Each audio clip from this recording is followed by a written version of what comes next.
ASMR with Josh. Yes. This is Josh and Phil. Guess what he's scratching? Can you do the cup one again? Yes.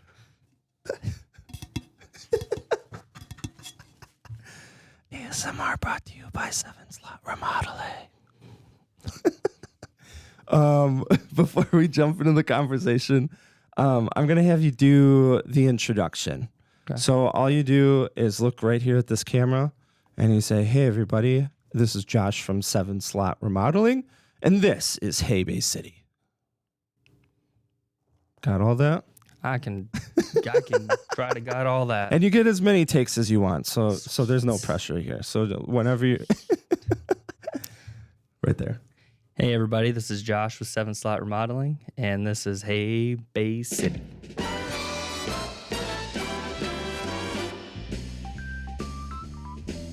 Woo! Nice. Like that? Yeah, I like that. That's pretty cool. You're pretty cool. So Josh, I got an email from your very kind wife a couple months ago saying, "Hey, I'm married to a pretty cool guy. You should do an interview on him."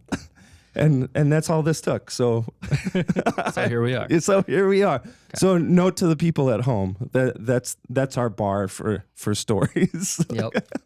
I know this guy and he's pretty cool. He's pretty cool. He does stuff. Yeah, he does stuff.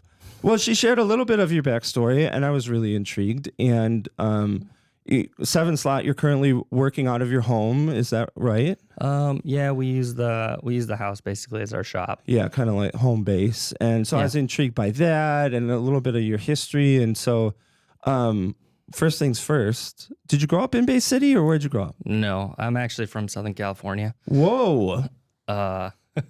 That's not Bay City. That's not Bay City. It's a little further away. Yep. Tell me about growing up.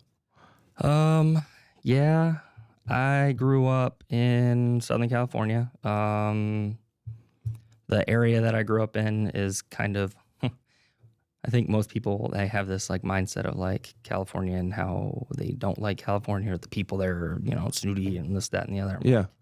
The area I grew up in is kind of, I think outside of what people commonly think.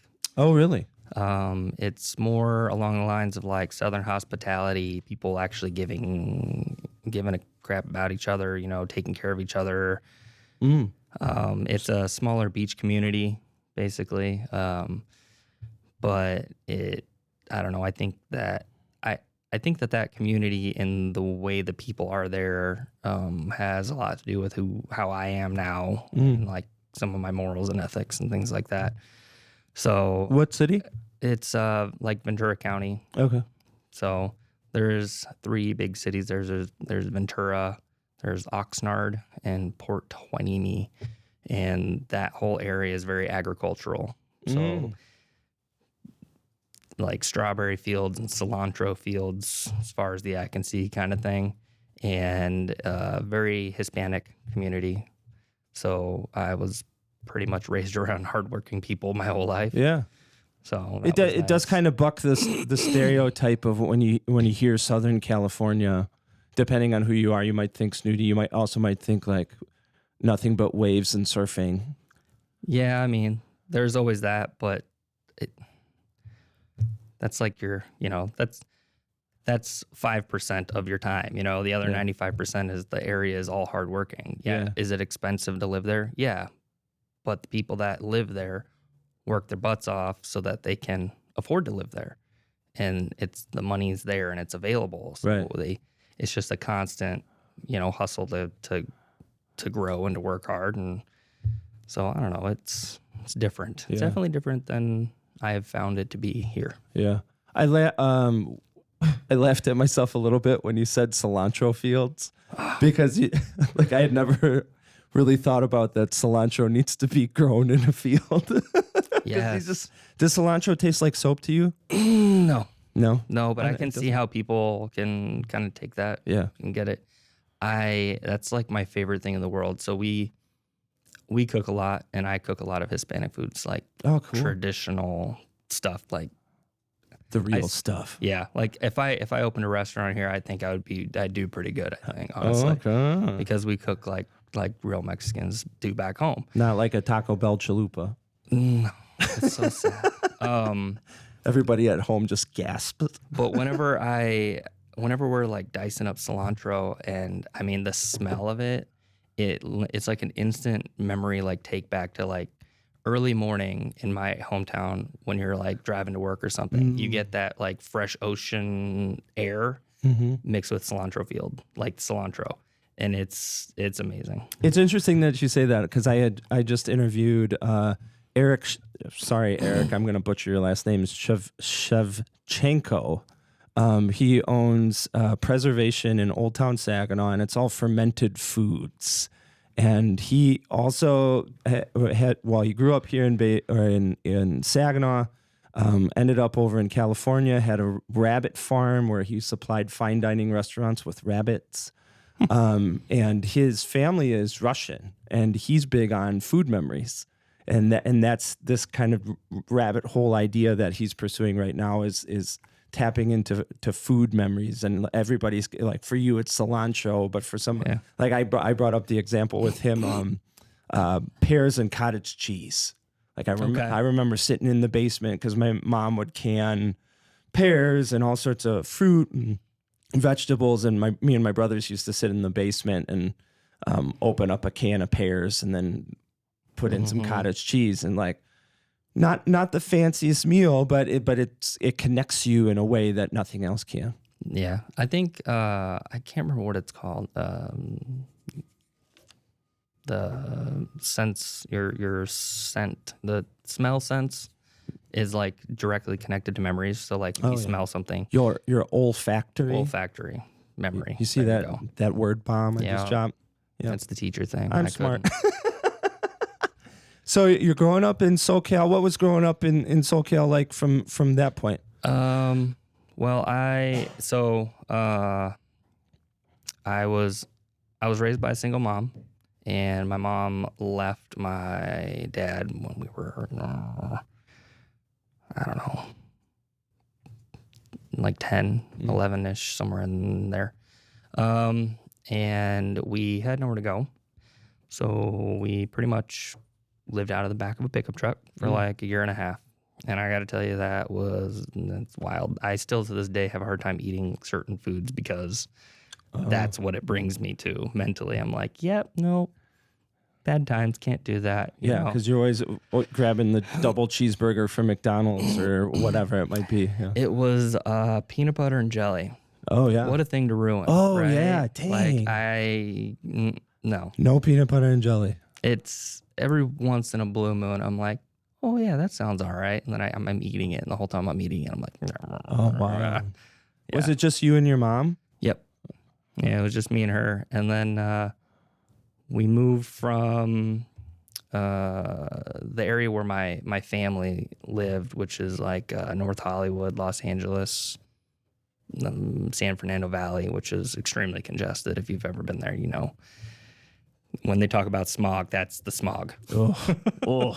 So moved from there to the Ventura County area, it's only like 45 minutes, but I tell you, you know, that's like 25 cities away. Wow. It's a heck of a drive there. And it was just far enough away from my dad and from previous life and everything else to start over.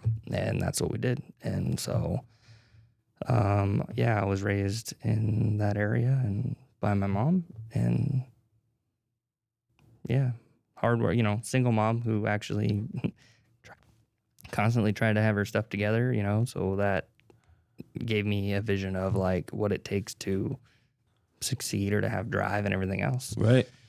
But you gotta hustle and work hard in a completely different way than like right now you use the like hustle culture in terms of entrepreneurship, but this is life. Yeah. Working hard. It's not like I want to start a side hustle so that I can make some money later on. This is so I can live and support a family. Eat. Yeah, so I can eat food.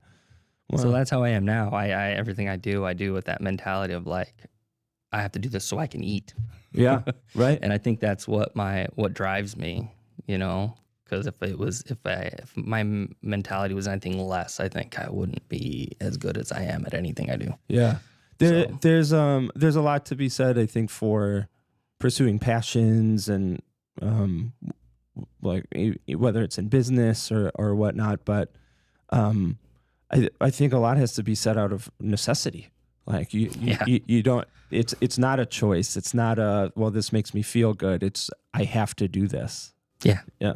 Yeah. That's how I am with everything. So you're growing up in Southern California. You go to high school in Southern California? Yep. I went to high school out there. I graduated high school, and then I moved to Portland, Oregon for a year. It's really odd. Oh, really? Chased a girl. Just not my brightest moments in life, but still good memories because I've gotten to go different places and experience different things. What was Portland like? I think it was amazing. To this day, I think that quality of life out there, you know, in general, was kind of. I've always thought it was you know, some of the best quality of life experience that you're gonna find. It wasn't as rainy and cold as everybody thinks. I got there, everyone told me to be prepared for the rain and the cold, and then it was summertime, and they don't have AC, and I didn't know what that was like. So there you are, sitting with a box fan and wet towels, just trying to cool off, and it was not great.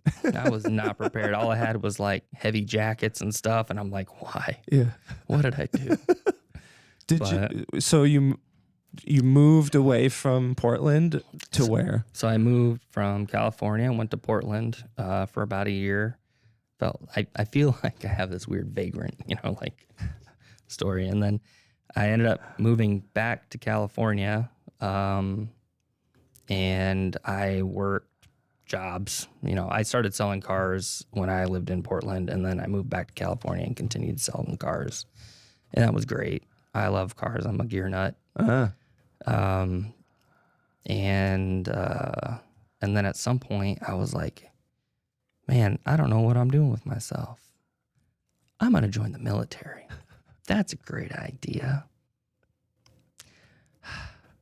Which it wasn't a bad idea, but it was an idea. That's for sure. Right. What made you pick the Air Force? Well, so the area that I grew up in, there's a Navy base there. It is a CB base, which is like the construction field of Navy. Okay. Right. So when people think Navy, they think ships and blah blah. Right. This is more like land, building bases, construction type stuff. My mom worked there. She reconditioned missile canisters for like Tomahawk missiles and stuff. Maybe I was 21 years old. Yeah. I'm like, that's the way. Yeah. I'm going to do that. So I joined the Air Force, and it allowed me to pretty much become an adult, you know, in the true sense. Yeah. I think everybody should have, and I mean, it's kind of a weird way to look at it, but like if everybody in the country at a certain age had to do like 2 years in the military to like grow them, I don't think it would be an awful idea. But at the same time, it's How do you think? Why do you think it helped you grow in that way? I think that it gives you a sense of self, like awareness. It makes you realize that you're part of something. So, you know, if you take somebody who's, you know, all they've done is school, or they come from maybe a broken household like I did, or, you know, whatever, they don't really have a sense of self, so like a drive, or they're part of something, or they don't have the family aspect. It gives them that. It shows them that it doesn't matter where you're from or who you are or what your background really is. This is a clean slate, and you can do this. And it's a group of, you know, of individuals that are going to constantly tell you that you can do this instead of look down on you. They're going to give you the tools. They're going to push you. They're going to send you, you know, down the right path, and then it's up to you. It sounds like it was a combination of connection to other people and kind of a greater purpose, but also an empowering experience. Yeah, it allowed me to go places, see other cultures, or be, and you think the military, there's people from everywhere, all these different cultures, all these different ethnicities. Everybody's just, we're going to stick you all in one room and you're going to get along whether you like it or not. Right. And it really teaches you to get along with people and to be a bigger person and how to adult the right way. Right. What was your role in the Air Force? What did you do? So what I still do, is I do command and control battle management. Explain what that is. So there's a lot of different facets to it. Ultimately, what we do is we kind of like war game, but like not game. Oh, but with like real people. But with real people and real stuff. Things, real stuff. It's kind of like strategic thinkers. If you put a whole massive group of strategic thinkers in a room and you say, hey, this is the mission and we need to accomplish this, whatever the mission is, we need to go there and level this base, level this field, remove this asset from wherever, what country, It's the group of people that figure out how to get you from A to B and all the logistics that go with it. And then all the things that come after it, all the post things, how did we do? What could we have done better in that cycle? And so when you think of like a war aspect where it's like we've had a war going on for X amount of time, that cycle is constantly happening every day. Wow. And it's constant learning and constant. So everything from intelligence aspects down to people hand thumping in a keyboard. Wow. So I kind of have a little bit of a know-how of all those things. Yeah. It's kind of interesting. It's a lot. Yeah. So you're still serving in the Air Force, correct? Yep. In what capacity? I'm in the Air National Guard now. Okay. So I've been in the Guard for like 4 years. Okay. Since we moved to Michigan, and I do the same job. Only I go for 4 days every 2 months now, basically. Okay. So I get to grow a beard. Oh, nice. And perks of the job. I shave, and then it sucks, and then I got to grow it back. Yeah. My wife and our oldest daughter is constantly bugging me like, just once, shave the mustache off, shave the beard off, because they haven't seen me without it. And every time they say that, like, trust me, you don't want to see what's under there. So I recently did something. I'm just going to slide this to show you so you can appreciate it. Yeah. I had to get a new ID card. Okay, show me. Okay.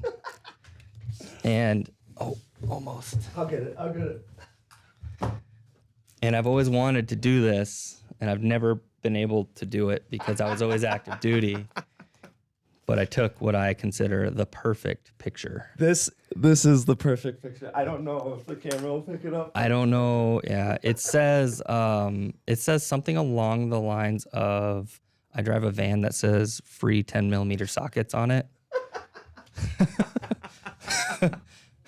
That's perfect. Yeah, and it doesn't even look like you. It doesn't. It's because I had a really big beard and I shaved it, and all that was left, I just left that mustache. But it sits in my wallet like this.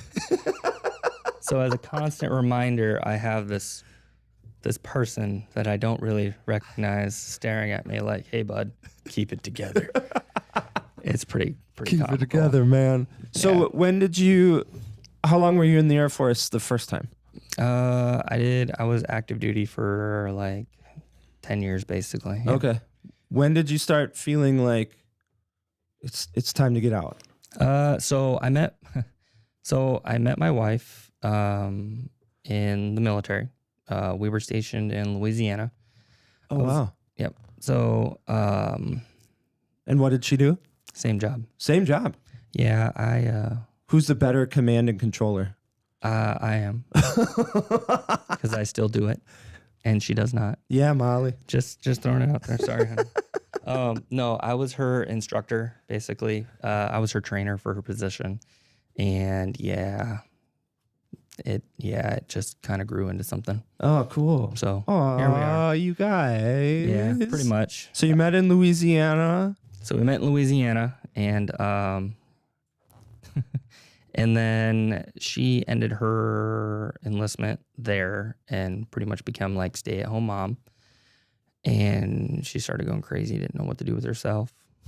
Yeah, especially going from something intense like the military. And then I'm not saying stay-at-home mom. It's just a different life. It's completely different. Yeah. You get up, you go somewhere every day, and you have this group of individuals, and you have a responsibility that is not at home. Yeah, right. And then your responsibility changes to at-home life, and it was interesting. Yeah, so, it's a lifestyle change, yeah. And then we started talking like, hey, what are we gonna do? Do I want to stay in? Do I not? Are we staying here? Are we not? Like, what are we gonna do? And it kind of came down to I didn't want to stay there, and I didn't want to raise my kids there. The military is like a family, but it is, but it isn't. Mm-hmm. It's kind of a contrived family. It's a family, but in the long run, it's like we didn't issue you kids, right? Mm-hmm. We'll help you take care of them, but when push comes to shove, we did not issue you kids. And when we need you to go somewhere, we need you to go somewhere. That's all there is to it. Or when we need you to work these hours, night shift, and then switch to day shift, and Yep. It doesn't matter. Yeah, you can't say, "Hey, Air Force, so I'm working on a good homework balance, and so I can only work between 9 and 3 every day. Is that cool?" Yeah, negative. Do I really want to keep doing this? And if I do I want to do it in active duty? So I was like, you know what? Let's pull the plug. We're gonna pull the plug, and we're gonna move. Where do we want to move? And it was like, well, do we move to like Los Angeles? Yeah. Yeah. Do I want to raise my kids in LA around that culture and that, craziness? Or do we go to Bay City, which is where my wife is from? And her mom lives here, and, her family's all here, and they're really big in the community. And it was just like, all right, well, family makes more sense. I'd much rather raise my kids around a network of family. Yeah. So pull the plug and boom, moved to Bay City. Wow. What year was that? 2019. Okay. So you're leaving the military, ending your enlistment, moving back to Bay City. Had you ever been to Bay City before? I had just for visiting. Yeah. Yeah. Yeah, like Christmas kind of thing. Hanging like, out for Christmas, yeah. Came, visit, and that was really it. Yeah, so you didn't really know much about Bay City before you... Not really. Yeah. No. So it was a complete learning opportunity for me. I mean, the military sends you places, and you don't know where you're going or what you're doing. True. And I've just my whole life has been that way. I'm like... You show up and you figure it out. Yep. Show up and I figure it out. And people are like, oh, man, that must be a hard transition. Oh, how do you? I'm like, it's just another place. Yeah. Yeah, it gets cold here. Yeah. It gets hot here, too. Yeah. Go figure. I've been in a couple other places that also get cold and hot. Vegas gets cold and gets hot. Yeah. Wow. It's in the desert. Like, it's the same thing. It's just a different place. So, I don't know. When you left the Air Force, did you have an idea of employment or what you're gonna do after, or tell me that? I've always had the ability to sell things. I've always been kind of a people person. I get along with people. Selling cars early on. Yeah. One thing that the Air Force definitely taught me how to do is how to connect with people, and how to work with people that you wouldn't necessarily normally work with, I guess, Yeah. There's people from everywhere. So, right. I kind of took that, and I was like, yeah, I got here, and I was like, I'll do what I know how to do. I'll go sell some cars, whatever. I was like, you know what? I'm a Jeep nut. I always have been. I've had a bunch of Jeeps throughout my life, and I was like, I'm going to go sell Jeeps. That seems like my thing. I'm the Jeep guy. Everybody's always known me as the Jeep guy. And then I get to, I worked over at Garber, over on Bay Road, which was awesome. I met a lot of really great people there. But they had a Jeep guy, and he's still there. He's a good friend of mine. Yeah. And he's the Jeep guy. He's the local Jeep guy. Right. So I was like, man, this is hard. This is a new competition thing. This is a competitive field that I don't know how to play in. Yeah, right. I was like, I can't be the Jeep guy if he's the Jeep guy. Yeah. So I did that, for a while, and it wasn't bad. And then I was like, I've always been able to build things. I come from a background of like engineers and doctors and stuff like that. My dad's side of the family, even my mom's. And I was like, you know what? I had this conversation with my wife. I'm like, do you think we can survive on like just your VA disability income? She's like, no. I'm like, could we make it work maybe for a little while? Like just in case I fail at, doing this on my own. Uh-huh. She's like, maybe, like scary. This is scary. Like, yeah, right. Like it's all on me. Yeah. How many kids do you have at this point? At that point, we had my oldest daughter, and we had 2, and we were pregnant. Oh wow! So that's a whole even more new scary, level of scary. Yeah. So we just kind of like said, you know what? Let's do it. If we're gonna do it, this is the best time to pull the trigger and attempt it. And I was like, all right, let's figure it out. And I started with small jobs, and I think my first custom like bathroom remodel I did on my own, I think when it was all said and done, I made like $2 an hour. That's usually how it goes at the beginning. Yeah. And I look, maybe. Like, yeah. You probably lost money. Let's be honest. Yeah, I probably did the job for free. And I look at that bathroom now and everything that it took to get that bathroom. It was a small bathroom, which people crack me up. They're like, oh, it's a small bathroom. I'm like, so how many people can I fit in that small bathroom? So it's going to take twice as long? Okay. Yeah. But no, I had to redo like the joists underneath the house were rotting. Like it was just an absolute disaster. But I ended up getting it all together, and I look at it and I'm like, man, what I charge for that job now is like, it's outrageous. I can't believe that's where I started. But it's part of the learning experience, because you can't go in there on your first real job and be like, hey, this is going to cost you $3,000 an hour. Yeah. You're still learning. I think my quality of work is still the same. I just know my worth. That's true. Yep. I just know my worth now, and I see what other people do, and I'm like, yeah. Okay. What made you go the remodeling route? I think that it's like, I don't know, my inner want for a challenge. Yeah. Yeah, it's like what is it? Glutton for punishment kind of thing. Mm-hmm. I'm like, yeah, let's go take on this project that 14 other people have probably touched in its life, and who knows what's behind those walls. Let's make it a 15th. Yeah, it's just wild. But no, I think really I like to change. I like to have an impact on people, right? Mm-hmm. So somebody who can afford to just go and buy a piece of property and build a house. I'm like, cool, you built the house. Yeah, you've got everything exactly as you want it, right? Yeah, you got it just how you wanted it. You start out that way, and that is what it is. I get to take something where, let's say this family's lived in this house for 30 years. They raised their family, they raised their kids there, and then the kids moved out, and now they're in this house, and they want to finally do something with the house. And the house has just been a house for X number of years. It was a home.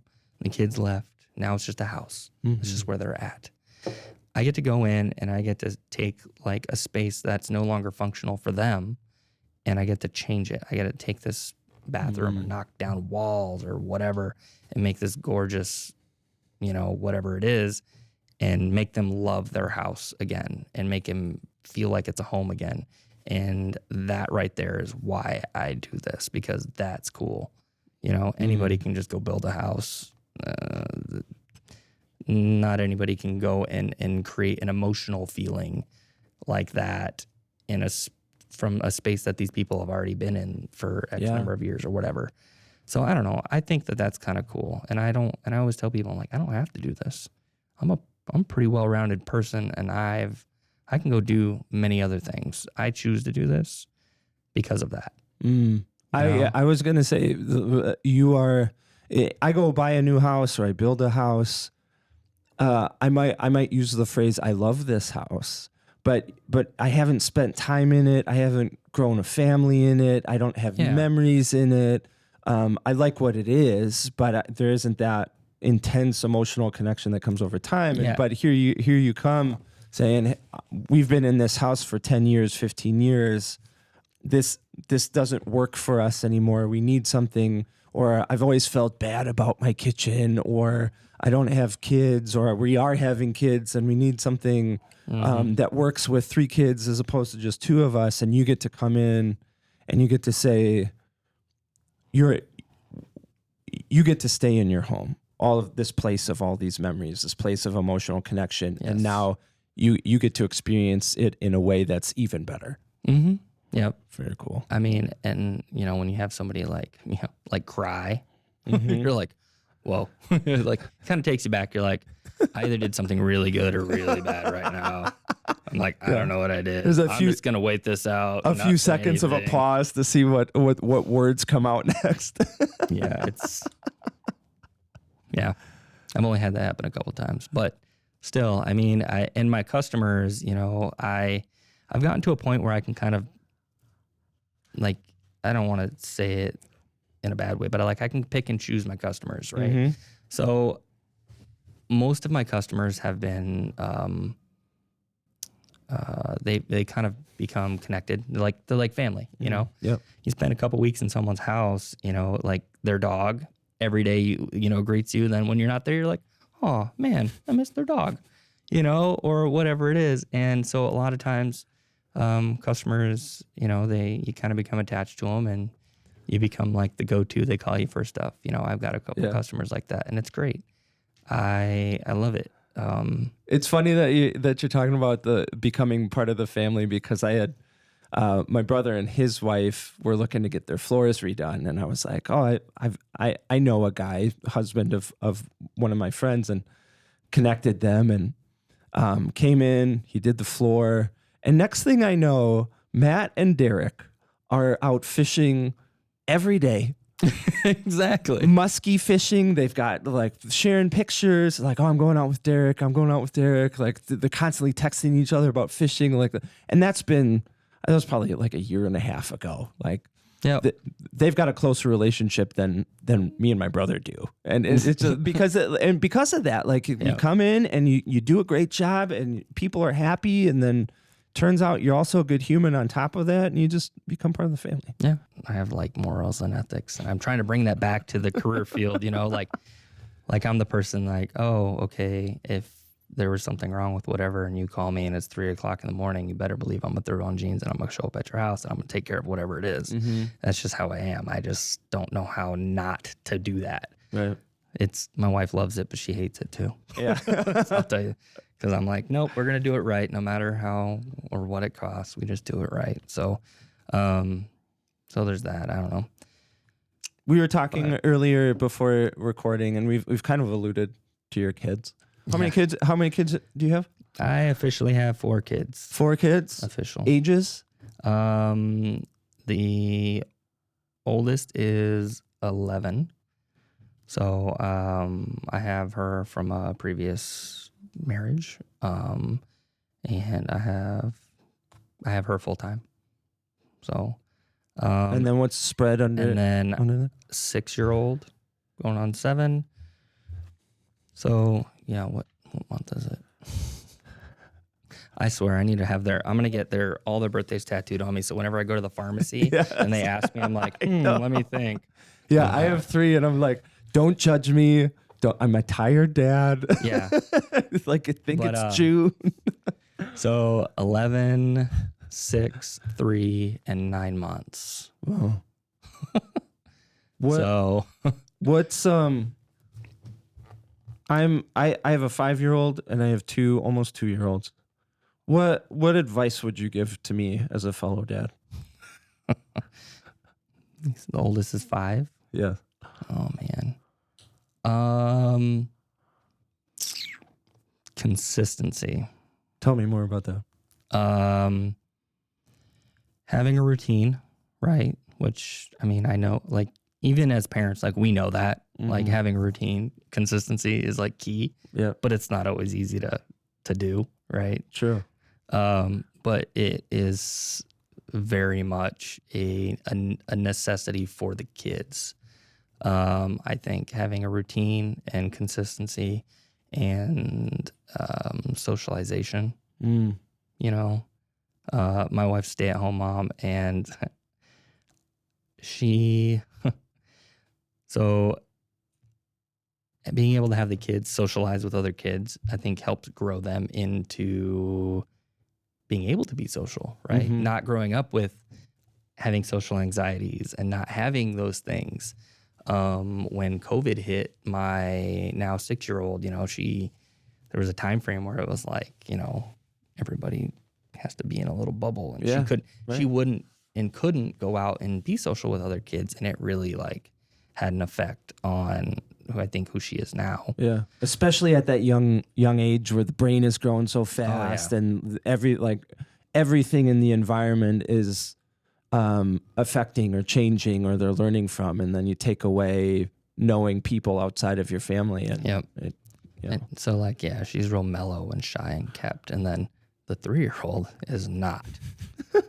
I have all girls, but I say the 3-year-old is my boy. Is how we put that, because she's wild. She's like the one that's jumping off the top of the couch, giving the people's elbow to the other ones. You know, she's nuts, and she's social, and she's just wild. And that's I know every kid, like, you know, the personalities are all different, but I think it's 100% environmental, and I think it's just, you know, things that have been environmentally, things that are going on with the world at the time or whatever. I think that had a lot to do with it. Yeah. But she's nuts. I'm always checked with what you said about consistency. Whenever there's a day and I'm feeling tired and the kids are a mess, and all I want to do is go to sleep right now. And so I'll take Evelyn to bed, and part of our routine is we read a book before you go to bed. And sometimes I'm just like, I cannot even muster the strength to read this book right now. And so I'll say, hey, well, how about we just cuddle for a little bit, and then I'll tuck you in and we'll go. And it's like her world falls apart. Like, Dad, you have to read me a book. Like, you have to read me a book. And she's just aghast that I would even consider destroying this routine. And it's a good reminder to me that regardless of my perspective of it in that moment, like, it's another thing to do. I don't have the energy. I have 1,000 other things I need to do, et cetera, et cetera. Regardless of my perspective, to her, it's important. Like, this moment is important. It's important that we keep this. It's a sign of the relationship being healthy. All of those things. It's structure.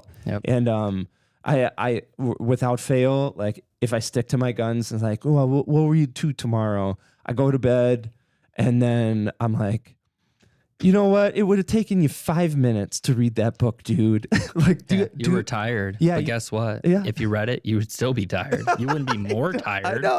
I know. And then 9 times out of 10, I'm wasting that 5 minutes doing something I didn't need to be doing, and I did need to read that to her. And so I think sometimes the routine and the structure, it's just as important for us as parents, because it's a way to hold us accountable to that. Like going to the gym.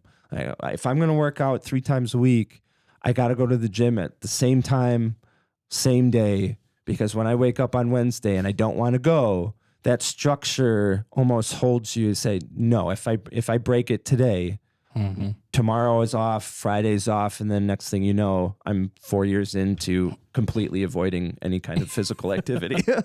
Yes. Thanks, kids. Yeah. That's No, my I fault, get though. it. Yeah. So the structure, I think, is important for us too. Oh yeah.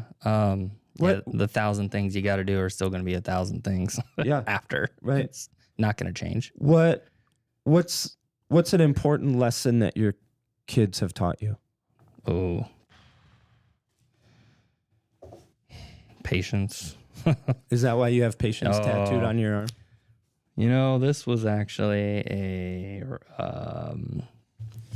it was a reminder. Had nothing to do with my kids. Tell me about it. So it's patience, understanding, and compromise, right? Interesting. These are some marriage things, right? These are things that I felt were necessities of a healthy marriage. And these are things that I knew that I needed to work on. There are more things that since then I would love to add. I don't have the time. You're just going to have like a running list. I don't have the time. Yeah. Like empathy. Yeah.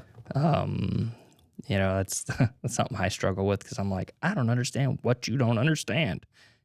This is the problem. This is the solution, and do it. I'm like, yeah. But that's my military brain. I was just going to say. And I have a hard time with empathy with things sometimes because of that. Yeah. And, military background, but also like part of your experience likely growing up in California where it's just, we have a problem, we have to fix it, we have to work hard. And working hard and fixing the problem is the way forward. And so you kind of take that approach to other people's problems. And yes. Sometimes works and sometimes gets you in trouble. Very much so. Sorry, Very wives. much so. Here's a public apology from us to you. Pretty much. That's cool though. Like having a written reminder. This was the military standard for tattoos has changed, but before our standard was like 25% of the exposed body in any uniform combination, blah blah blah. This was my cutoff line. Oh, so I could go from there up. That's why it ended up there. Okay. And then since then the rules changed, and I just said, let's go for it. Awesome. So that's this arm started getting. Do those have meanings as well, or are they just cool? Or I got my girls in like initials or their cool stuff in here, but not really. See, that's where I want to start my tattoo journey, is some homage to my girls. My thought process behind a tattoo, and my wife would love this, but it's you either put something on you because it's forever, right? That means something in such a deep way that you'll never regret it. Right. Or means nothing in such a deep way that you'll never regret it. You know what I mean? That's fair. Like, there is no in between. Yeah. Otherwise, you're going to be like, I really wish I hadn't, or I wish I... Yeah. No, you don't want to have that on something that's permanent forever. Yeah. Three years later, you're not friends with that person or relationship with that person. Or Yeah, like you don't go get a bunch of best friend tattoos right before you leave for boot camp. Yeah, right. Because you might not be best friendies with them after boot camp. And then it's just an awkward story when people are like, hey, does that tattoo mean something? Well, it did once, but no. Once. Yeah, my wife is probably at home going, I hate you right now. But that's fine. And I hope any of her once friends see this and they go, I also hate you right now. And that's perfectly okay with me. Yeah. Yeah. But, something I wanted to say when I was here. So, yes, please. So I noticed you drive a Jeep, right? Do you get the 7 slot thing? No, tell me about that. No. Okay. So it's a Jeep thing. So every Jeep has a 7 slot grill. Okay. Yeah. There you go. Welcome to the Jeep community. Yeah. Now you're an actual See, Jeep I thought it was just all about the ducks and stuff and the wave. Oh my goodness gracious. I gotta tell you, the duck thing, I get it. I think the duck thing was started by a guy in Canada. Oh, really? Yeah. And like the naming of Jeeps, that drives me bananas. But because when I grew up and off-roading and wheeling and like really wheeling, like I've had Jeeps lay on their side. I've been flipped over in them. I've done dumb things. Yeah. Our Jeeps get named after after like you don't name them, right? It's like a call sign in the military. You can't give yourself the call sign. Like giving yourself a nickname. Yeah. Like, my name's Phil, but you can call me Duke. Yeah. Like, no. That doesn't fly. That's exactly how I feel about the Jeep naming thing. It's normally something that's deemed from something that happens on a trail or, whatever it be. And usually someone else names your Jeep. So whenever I see all these Jeeps with their names on them, I'm like, yeah, it's just such a different Jeep community now. But it's fine. It's whatever. Yeah, it's kept the brand alive. Yeah, I think I do kind of like. I do kind of like the community. I love the little ducks. Like you come out of wherever you're at, and there's a little duck on your Jeep. I'm like, oh, that's nice. That's nice. Somebody's thinking about me. Yeah, yeah. I've been told my Jeep doesn't count though because it's electric. Yeah. Well, go get it dirty. Go wheel it. Like for real, wheel it, and then you can shove it in like 90% of the Jeep owners' face. Be like, you don't even do anything with your Jeep. Where would you go in Michigan to for real Jeep? UP? Yeah. So we sold our Wrangler, I don't know, like a year and a half ago maybe, because it was basically sitting advertisement. It was a really expensive piece of rolling advertisement. Yeah. But it was built like a rock crawler. It was not built like mommy's Jeep or it's got a little lift. It was built to go be beaten on. Yeah.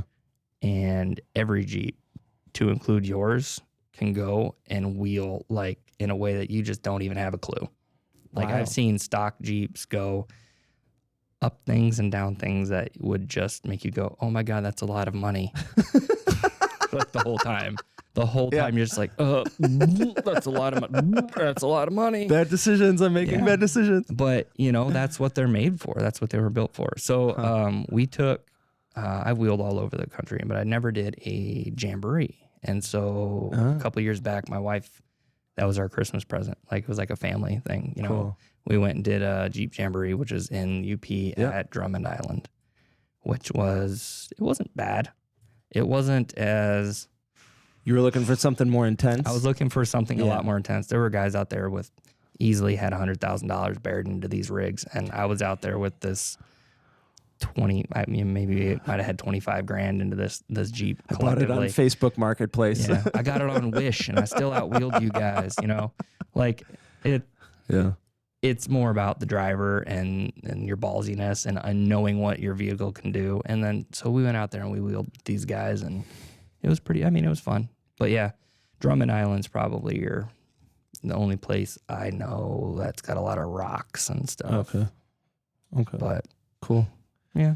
But before we wrap this up, we should do a 101 of exactly what you do at Seven Slot. We talked about remodeling. Yeah. But talk to me like, hey, I'm interested in Seven Slot. Josh, what exactly do you do? So give me the 101. Yeah. I pretty much do everything.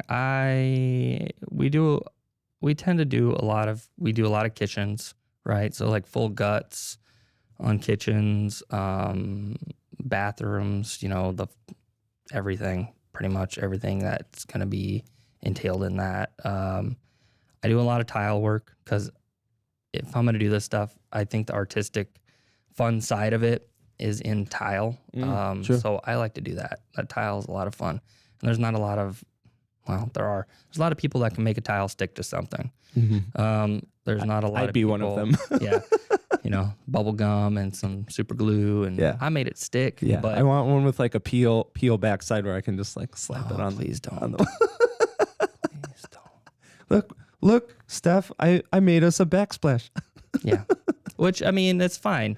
That stuff's out there and it sells for a reason. I just... Yeah. You just want to take it. I could never do it. Yeah. You want to take it to the next level. Yeah.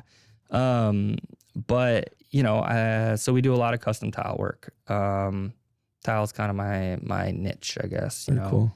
A lot of flooring, whether it be like vinyl planking or, tile floor. We do a lot of that. Very cool. It's funny. I get calls for drywall like, hey, we have a hole in our drywall. Can you come repair this? I'm like, the juice is not worth the squeeze here. Yeah. I'm sorry. I'm not a handyman. Go to Home Depot. Yeah. But let me point you in the direction of a handyman, Mm-hmm. But yeah, so custom kitchens, custom bathrooms. I mean, a lot of custom flooring, that kind of stuff, custom tile work. Okay. It's kind of been what I've done a lot of. I can do a lot. Things I don't touch roofing. It's weird. You fall off a roof one time, and then your wife doesn't let you go up there anymore. I don't know why.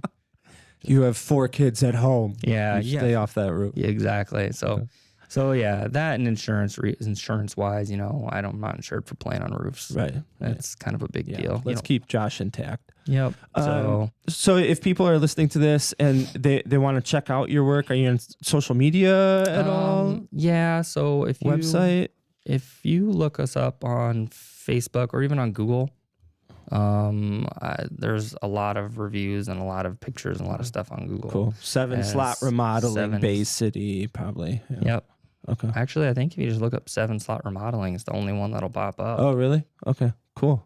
So, awesome. But yeah, that's us. We just try to bring morals and ethics back to the game of construction-y stuff. Yay, you. Well, Josh, I want to thank you so much for swinging by, sharing your story, for the work that you're doing also in Bay City and supporting other people and making their homes exactly what they want. So I appreciate you. I appreciate your wife, Molly, for giving you a shout out and connecting us. So thanks so much, dude. Yeah, absolutely. Cut. Sweet. You're awesome.